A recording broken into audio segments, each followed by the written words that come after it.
नमस्कार प्यारे साथियों, कैसे हो। मैं हिंदी व्याख्याता कविता चौरान आपके अपने YouTube चैनल केवी की कलम पर आपका हार्दिक स्वागत करती हूँ। आज मैं बात करूँगी साथियों कि लोगों के तानों को या फिर लोगों की बातों को अपने दिल से कैसे निकालें, कैसे आप उनको इग्नोर करके आगे बढ़ें, क्योंकि दूसरों की बातें हमें बहुत प्रभावित करती हैं और फिर हमारे दिमाग में वही रील सी चलती रहती है दूसरे की बातों की। हम जो पढ़ रहे हैं, हम जो कुछ काम कर रहे थे अपना, वो तो भूल जाते हैं और लोगों की बातें ही हमारे दिमाग में चलने लगती हैं। ख़ास तौर पर उन बहनों को ज़्यादा दिक्कत होती है जो हाउस वाइफ हैं, घर में रहकर तैयारी कर रही हैं, घर में बच्चे भी हैं छोटे, घर का काम भी है और फिर उनको ही घर वालों से भी कुछ सुनने को मिले। एक बात तो तय है साथियों, जब भी ससुराल में विरोध होता है या फिर कुछ कहते हैं तो शुरुआत घर से ही होती है। जब तक आपके घर वाले आपके फेवर में होते हैं, आपके सास ससुर, आपके ननद देवर हों, आपके हस्बैंड हों या फिर आपके जेठ जेठानी कोई भी हो, जब तक वो आपके सपोर्ट में खड़े हों तो बाहर वाले की किसी की हिम्मत नहीं होती कि आपको कुछ कहे, आपके बारे में कुछ कहे। लेकिन जब विरोधी घर वाले ही हों तो बात और हो जाती है। फिर तो रिश्तेदार हो या पड़ोसी हो, कोई कहने से चूकता नहीं है। तो ऐसे में आप कैसे आगे बढ़ें। मेरे साथ भी यही था, घर के ही लोग विरोधी थे। ये मैं मानती हूँ कि घर वालों ने, ससुराल वालों ने मुझे पढ़ाया। मैं 12th के बाद मेरी शादी हो गई थी तो बाकी की पढ़ाई मैंने ससुराल में रहकर की। ससुराल वालों ने खर्चा लगाया, पढ़ाया। लेकिन अगर बात करूँ मानसिक रूप से सपोर्ट की या फिर जैसे तैयारी के दौरान कुछ सहयोग की, तो वो रत्ती भर भी नहीं मिला। ऊपर से कुछ ना कुछ उल्टा सीधा ही सुनने को मिलता था।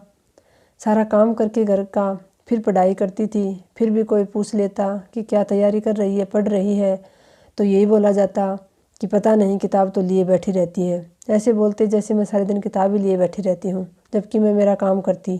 किसी को कोई भी फर्क नहीं पड़ता था कि मैं तैयारी कर रही हूँ और इस दौरान मुझे पढ़ने के लिए समय चाहिए।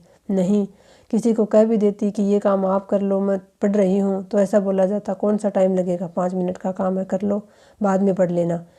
किसी को घर में, औरों को तो क्या कहूँ, पढ़े लिखे लोगों को भी इतनी तहजीब नहीं थी कि तैयारी करने वाले विद्यार्थी के लिए 5-5 मिनट क्या होती हैं, कितनी इम्पोर्टेंट होती हैं वो 5 मिनट। लेकिन नहीं, फिर करती क्या, काम भी करती और फिर तैयारी भी करती।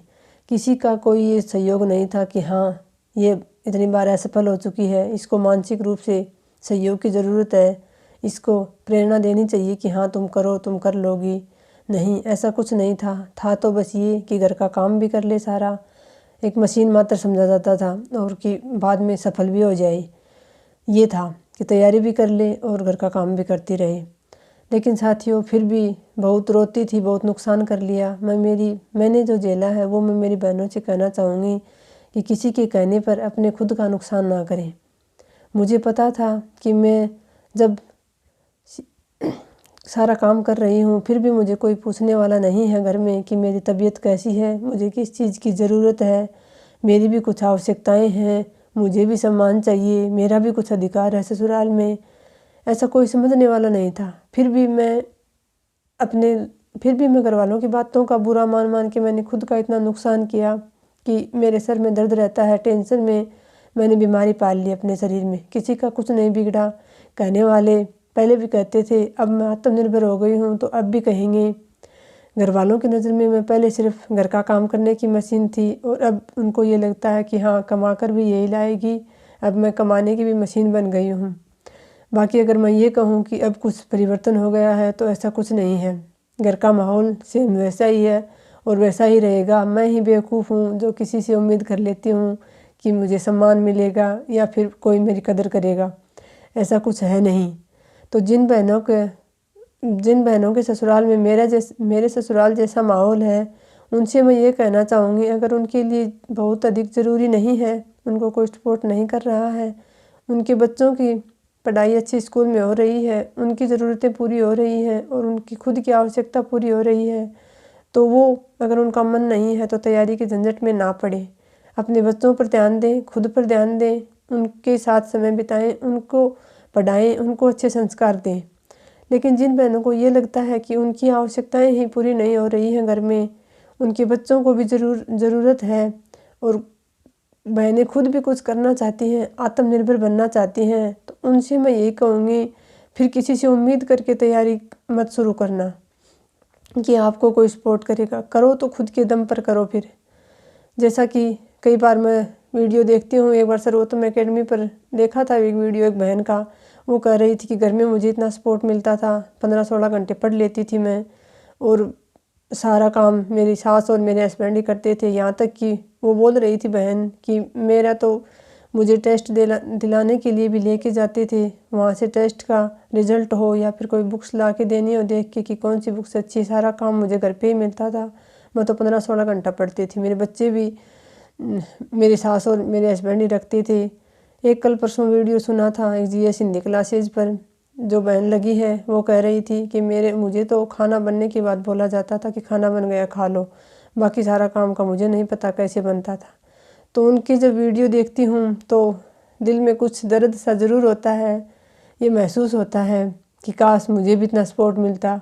लेकिन अब इस बात का दुख करके चाहे तो मैं रो लूँ, कोई पूछने वाला नहीं है कि क्यों रो रही हो। चाहे मैं ये सोचूं कि शायद मुझे इतने नेगेटिव लोग नहीं मिलते तो मैं कभी कामयाब नहीं हो पाती। अगर मेरी आवश्यकताएं पूरी हो जाती तो शायद मैं सोचती भी नहीं कि मैं कुछ करूं। अब मैं उन लोगों का भी शुक्रिया अदा करती हूँ जिन्होंने मुझे इतनी नफ़रत दी, कभी समझा नहीं, तो कम से कम मैं आज आत्मनिर्भर तो हूँ। अब इतना सुकून तो है कि मैं अपनी और अपने बच्चों की आवश्यकताएं पूरी कर सकती हूँ। और मैं बिल्कुल ये भूलूंगी नहीं कि मेरे ससुराल वालों ने मुझे पढ़ाया है तो मैं अपना फ़र्ज़ भूल जाऊंगी नहीं। एक माँ का, एक पत्नी का, एक बहू का जो फ़र्ज़ होता है वो मैं सभी पूरे करूंगी। लेकिन बस ज़िंदगी भरी अफसोस तो रहेगा, शायद कोई बुरे कर्म थे मेरे पिछले जन्म के जो मुझे ऐसा परिवार मिला। लेकिन फिर भी हमेशा मैं किसी दूसरे के सामने रोने से कोई फ़ायदा नहीं। जब भी आपको कोई तकलीफ़ हो तो आपको रोना हो तो आप भगवान के सामने रो लिया करो। मैं भी ऐसा ही करती थी तो भगवान से मुझे यही जवाब मिलता था कि ये जो मिलना होता है वो तो पिछले जन्म का कर्म था, तुझे मिल गया। लेकिन अब तुझे इतना लायक तो बना दूंगा कि तुझे बार बार किसी दूसरे के सामने हाथ नहीं फैलाना पड़ेगा। और हाथ फैलाने से भी मिलता कुछ नहीं, सिर्फ अपमान के सिवाय। अगर मिल जाए तो हम ये भी सोच लें कि चलो मांग लें, घर के लोग हैं इनसे नहीं मांगेंगे तो किससे मांगेंगे, कहाँ जाएंगे। लेकिन वहाँ भी अपमान के सिवाय कुछ मिलता नहीं था। तो भगवान ने मुझे इतनी तसल्ली दी कि तू आत्मनिर्भर बन जाएगी, तुझे इनकी तरफ बार बार ज़रूरत के लिए देखना नहीं पड़ेगा, तू अपने बच्चों का और अपना खुद कर पाएगी। और भगवान ने मुझे ये सफलता दे दी। जिस बहन का मैंने वीडियो सुना था वो कह रही थी कि मैं 15-16 घंटे पढ़ती थी और मुझे उम्मीद थी कि 100 के अंदर ही मैं मेरिट में आ जाऊंगी, 100 से कम में। लेकिन उनकी मेरिट थी 400 प्लस, जबकि मैंने कभी उम्मीद नहीं की थी कि मेरी 114 में मेरिट आ जाएगी। मैं सिर्फ पढ़ती थी, मुझे ये था कि हाँ मुझे कुछ बनना है, आत्मनिर्भर बनना है अपने लिए, अपने बच्चों के लिए। और फिर मैंने जी भरकर मेहनत की।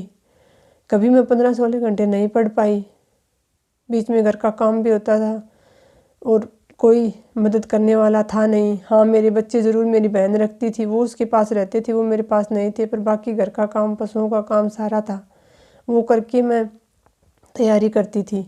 तो आप जिन भी बहनों में ससुराल में नकारात्मक माहौल है, वो या तो बहुत अधिक आवश्यकता नहीं है तो तैयारी के लिए ना लगें, ना अपने मन को विचलित करें, दुखी हों। और अगर जो करना चाहती है तो वो बहनें अपने दम पर करें, किसी से उम्मीद ना करें। क्योंकि आप किसी से उम्मीद करोगे फिर वो उम्मीद पूरी नहीं होगी तो आप अपना खुद का नुकसान करोगे। मैंने अपना खुद का बहुत नुकसान किया है, इसीलिए मैं आपसे कहती हूँ कभी भी किसी दूसरे से उम्मीद मत रखना कि कोई आपकी सहायता करेगा। अगर करना चाहो तो अपने दम पर करो। बाकी कुछ लोग बोल रहे हैं तो उनको बोलने दो। जब तक आप तो बस ये मानो कि अगर आप पर कोई हमला करता है, आपकी कोई मारपीट करता है तो वो आपके लिए नुकसानदायक है। आपको कोई खाने को नहीं देता तो वो नुकसानदायक है। अगर ऐसी परिस्थिति नहीं है तो कहने वालों को तो कहने दो, उनसे आपका कुछ बिगड़ेगा नहीं। और कहने वाले तो कहते रहेंगे, सफल हो जाएंगे तो भी कहेंगे, वो कोई नई बात ढूंढ के ले आएंगे। तो मैं तो यही कहूँगी बहनों से कि उनकी बातों को बिल्कुल भी दिल से ना लगाएं। हाँ ये ज़रूर मन में रखें, किसी से बहस ना करें वापस कि कोई कुछ क्या कह रहा है, क्योंकि कहेंगे जब घर वाले ही विरोधी होते हैं तो बाहर वाले तो होंगे ही। तो किसी से भी बहस ना करें, बस मन में ये रखें और मन में ठान लें कि मुझे अब तो सफल होकर ही इनको जवाब देना है। बाद में आप सफल होकर भी उनको आप कुछ कह नहीं पाओगे, क्योंकि कुछ लोग गिरे हुए इतने होते हैं कि वो अपनी बात को ऊपर रखने के लिए कितना भी गिर सकते हैं, और सबके संस्कार ऐसे नहीं होते कि उनके जितना नीचे गिर जाए।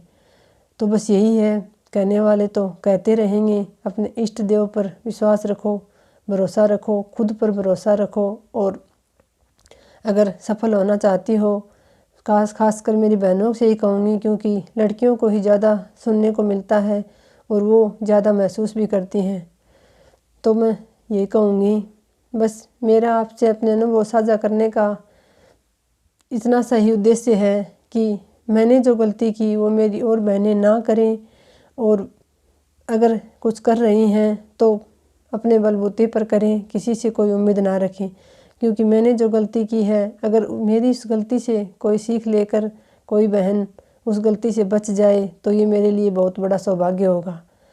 बस अपने अनुभव साझा करने का मेरा उद्देश्य इतना ही रहता है कि मुझसे प्रेरणा लेकर आने वाली भर्ती में कोई एक भी बहन या भाई सफल होकर ये कहेगा कि हाँ, आपसे प्रेरणा लेकर आज मैं सफल हो गया हूँ, तो मेरा जीना सार्थक हो जाएगा। बस आपसे अनुभव इसीलिए साझा करती हूँ।